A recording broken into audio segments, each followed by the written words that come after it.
Hello, my dear learners. Welcome back to your English grammar class. So, in this class, we will see a new chapter of your English grammar book. That is chapter number 21st, and the name of the chapter is Direct and Indirect Speech. तो इस class में हम देखने वाले हैं हमारी direct और indirect speech क्या होती है, कैसे हम डायरेक्ट और इनडायरेक्ट स्पीच लिखा करते हैं। जैसे हमने एक्टिव पैसिव वॉइस का स्ट्रक्चर पढ़ा था ना कि ऑब्जेक्ट सब्जेक्ट रिप्लेस्ड हो गए, है ना, वर्ब सेम रहती है, इसमें कुछ डिफरेंट है। ये भी ऐसे ही सेंटेंसेस फॉर्म करने, बट यहाँ डायरेक्ट और इनडायरेक्ट होगा। तो डायरेक्ट इनडायरेक्ट से हम क्या समझते हैं, देखिए क्या लिखा है। सबसे पहले शुरू करते हैं, हमारे क्या लिखा है। सबसे पहले लिखा है वर्क इन ग्रुप ऑफ 3, 3 के ग्रुप में काम करिए। Two student converse on any topic of their choices. The third student will listen carefully and note down what they said. अब यहाँ पे देखिए, यहाँ पे कुछ स्टूडेंट्स के बीच में बातचीत चल रही है। जैसे स्टूडेंट ए कह रहा है, I am going to market, would you like to come with me? मैं मार्केट जाने का सोच रहा हूँ, क्या तुम मेरे साथ आओगे? बी स्टूडेंट कहता है, sure, let's go, what will you buy? आप क्या खरीदोगे? देन स्टूडेंट बी कहता है, I need to buy some books and some notebooks, मुझे कुछ बुक्स नोटबुक लेनी है। स्टूडेंट ए कहता है, that's good, I will also buy a drawing books and a set of crayons. वो कहता है, मुझे भी कुछ ड्राइंग बुक एंड क्रेयॉन्स लेने हैं।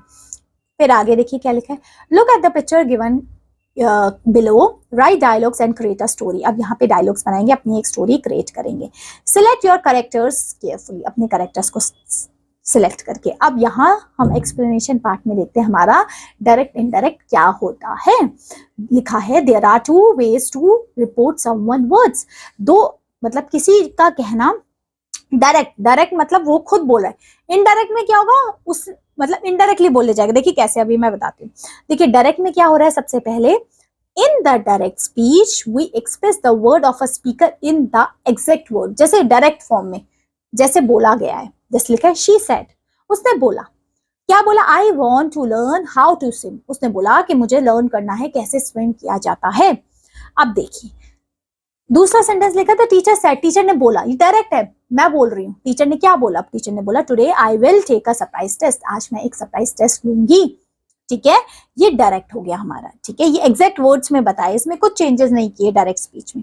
इनडायरेक्ट में क्या होगा, in the indirect speech we report the word of a speaker in your own words. अब अपने अपने ओन वर्ड्स में so, होता है ना, एक मैंने कहा मैं आज नहीं आ रही, और मैंने मेरी फ्रेंड को कहा कि मैम को बता देना कि मैं आज नहीं आ रही, तो वो कहेगी यशवी ने मुझे बोला है कि आज वो स्कूल नहीं आएगी। तो वहां पे वो अपने वर्ड्स ऐड होगी, इनडायरेक्ट फॉर्म में होगा। ठीक है, in indirect speech no inverted commas are use. देखिए इनडायरेक्ट में इन्वर्टेड कॉमा यूज नहीं होगा, and no commas is used to separate the reporting verb from the reported speech. Reported word reported speech को भी नहीं अलग करना। जैसे एग्जांपल देखिए, she said that she wanted to learn how to swim. उसने बोला कि वो चाहती है क्या सीखना, स्विमिंग करना, स्विम करना। आगे लिखा था, teacher said that she would take a surprise test that day. Today का that day हो गया। यहाँ पे कुछ रूल्स होंगे, हम देखेंगे कैसे रूल्स को हम समझते हैं। देखिए क्या लिखा है, सबसे पहले लिखा है, use say when there is no indirect object. She said that she was study. Use tell where there is indirect object. She told me that she was study.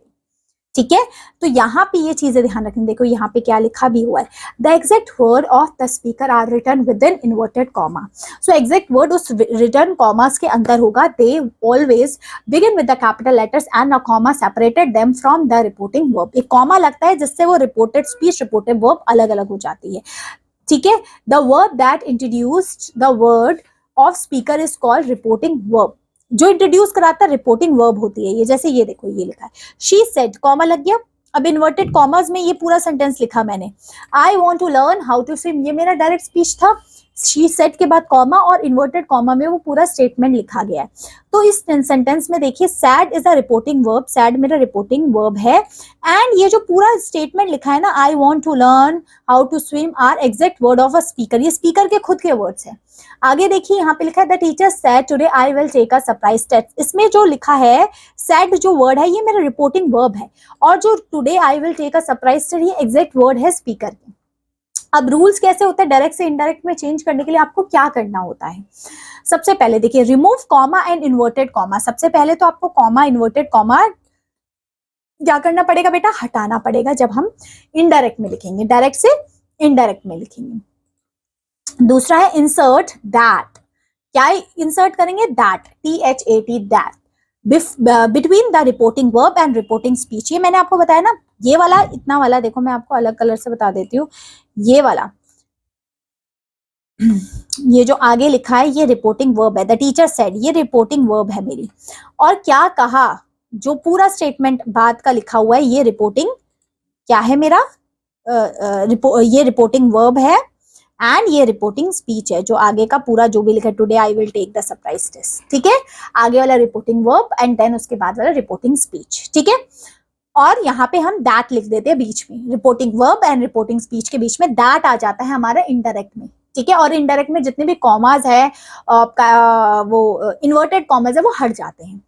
तीसरी चीज क्या लिखे है, change in subject and object pronouns and possessive adjective depend on the context. आगे लिखा है change in the tense of the indirect speech required, tense भी change होता है। और दूसरी चीज क्या है, change in the words expressions nearest in the time और प्लेसेस, ये भी हम देखेंगे। देखिए अब देखिए टेंस को कैसे चेंज करते हैं, यहाँ कुछ चीजें लिखी हुई है। सबसे पहले लिखा है इफ द रिपोर्टिंग और principal verb is in the simple present future tense, simple present में हो या सिंपल फ्यूचर टेंस में हो, do not change the tense of the direct speech, उसमें चेंज नहीं होगा टेंस, ठीक है। सेकेंड लिखा है if the word in the quotation mark talks of the universal truth, या कोई हैबिचुअल एक्शन है तब भी हमारा वर्ब चेंज नहीं होता है, तब रिपोर्टिंग वर्ब हमेशा प्रेजेंट टेंस में ही रहता है, क्योंकि कोई ऐसे एक्शन वर्ब है जो नॉर्मली हो रहे हैं वो प्रेजेंट में ही रहेंगे, ठीक है। आगे सेकंड क्या लिखा है, when two statements are two sentences with different tense are joined by a conjunction, change the tense of both the sentences according to the rules of sequence of tense। इस तरीके से देखो यहाँ पे जो लिखा है ना, इस तरीके से करना है। देखिए डायरेक्ट स्पीच में अगर हेयर लिखा है तो इनडायरेक्ट में देयर हो जाएगा, वो दिस मॉर्निंग का दैट मॉर्निंग हो जाएगा, टुमारो का दैट द नेक्स्ट डे हो जाएगा, नेक्स्ट मंडे का द फॉलोइंग मंथ हो जाएगा, नेक्स्ट मंथ का द फॉलोइंग मंथ हो जाएगा, एगो का बिफोर हो जाएगा, लास्ट नाइट का द नाइट बिफोर हो जाएगा, दिस का दैट हो जाएगा। और भी चेंज करते हैं, जैसे टुडे लिखा है ना बेटा इनडायरेक्ट में, आपका डायरेक्ट में, तो इनडायरेक्ट में दैट डे हो जाएगा। येस्टरडे का क्या हो जाएगा, द डे बिफोर, टुडे का या टुनाइट का दैट नाइट हो जाएगा। इनको चेंज करना पड़ेगा आपको। दिस वीक का द फॉलोइंग वीक हो जाएगा, नाउ का देन हो जाएगा, दस का सो हो जाएगा, दीज का दोज हो जाएगा। ऐसे चेंज करना है हमने। और भी कुछ चीजें लिखी गई है, देखो क्या लिखा है, change the pronoun and the possessive adjective. Pronoun and possessive adjective को कैसे चेंज करते हैं, देखिए जैसे लिखा है Abraham sad I live in Australia, ये डायरेक्ट में है। इनडायरेक्ट में देखना कॉमा हट गया, एपोस्ट्रोफी हट गया, दैट आ गया बीच में। अब्राहम सैड दैट ही नहीं आएगा, ही वो रहता है, लीव्स, अब ही है तो सिंगुलर है तो मैंने लीव्स इन ऑस्ट्रेलिया, ये इनडायरेक्ट में हो गया मेरा। अब एक और देखिए, Maya said I will wash the car tomorrow, मैं कल कार धोऊंगी। तो यहाँ पे मैंने बताया ना, जब प्रेजेंट है, फ्यूचर सिंपल प्रेजेंट है और या आपका सिंपल फ्यूचर, उसमें टेंस चेंज नहीं होगा। तो माया सेड दैट हो गया, शी का आई का शी हो गया, ऑफ कोर्स गर्ल है तो she will wash the car, tomorrow का द नेक्स्ट डे हो गया। देख रहे हो यहाँ पे मैं आपको हाईलाइट करके दिखाती हूँ, ये देखो चेंज हुआ। यहाँ पे टेंस मेरा सेम रहा, बस दैट यहाँ लग जाएगा, ये देख रहे हो अब दैट लग गया। आगे देखिए, ही यासिड said we are living next Tuesday, हम लोग नेक्स्ट ट्यूसडे लीव करेंगे। Sid said that they were, they के साथ मैंने वर लगा दिया, समझे हो, वो मैंने यहाँ पे क्या लिखा, पास्ट में लिखना पड़ेगा इसको। लिविंग हो गए द फॉलोइंग ट्यूसडे, ठीक है, नेक्स्ट ट्यूसडे का फॉलोइंग ट्यूसडे हो गया। आगे, have you been there before, ask Prashant, क्या उसने बोला तुम कभी यहाँ पहले आए हो। Then Prashant ask me if I have been there before, ठीक है, ये इनडायरेक्ट में हो गया। समझ में आ रहा है थोड़ी थोड़ी चीजें। आगे देखो लिखा है you did not look well yesterday Mahima said, ये इनडायरेक्ट में। अब डायरेक्ट में क्या आपका डायरेक्ट में, इनडायरेक्ट में क्या हो जाएगा, Mahima said that I had not, past में हुआ, बीन लुकिंग वेल। अब यहाँ येस्टरडे का द डे बिफोर इनडायरेक्ट हो गया, ठीक है। तो इस तरीके से हमने टेंस चेंज करने हैं, ठीक है। आपका सिंपल प्रेजेंट को सिंपल पास्ट में कर देना है, प्रेजेंट कॉन्टिन्यूस का पास्ट कॉन्टिन्यूस में, देख रहे हो ना आप, ये चीज सिंपल प्रेजेंट सेम रह रहा है, फ्यूचर वाला भी हमारा सेम रह रहा है, सिंपल फ्यूचर का हमारा सिंपल फ्यूचर में ही रह रहा है। अब पर जो आपका प्रेजेंट कॉन्टिन्यूस है वो पास्ट कॉन्टिन्यूस में चेंज हो जाएगा, समझे? जैसे इज एम आर आईएनजी लगेगा, इज एम आर नहीं होगा, वॉज वर आईएनजी हो जाएगा। प्रेजेंट परफेक्ट जो हमारा वो पास्ट परफेक्ट में चले गया, प्रेजेंट परफेक्ट में हैज और हैव लिखते हैं वो हैड में चले जाएगा हमारा, ठीक है। आगे देखिए, प्रेजेंट परफेक्ट कॉन्टिन्यूस होगा तो वो पास्ट परफेक्ट कॉन्टिन्यूस में चले जाएगा, ठीक है। आगे देखिए, सिंपल पास्ट है तो सिंपल आपका सिंपल पास्ट है, पास्ट परफेक्ट में चले जाएगा, और पास्ट कॉन्टिन्यूस है तो पास्ट परफेक्ट कॉन्टिन्यूस में हो जाएगा। ये चीज थोड़े से क्वेश्चंस करेंगे अभी हम नेक्स्ट वीडियो में, नेक्स्ट पार्ट में, तो आपके थोड़े से क्लियर हो जाएंगे। तो ये पार्ट 1 था हमारा आपका डायरेक्ट और इनडायरेक्ट स्पीच का, ठीक है। इनके रूल्स आपको ध्यान रखने हैं, तभी क्वेश्चन सॉल्व होंगे। तो अब मिलते हैं आपसे इनकी पार्ट 2 में, तब तक के लिए अपना ध्यान रखिए, खुश रहिए, बाय बाय।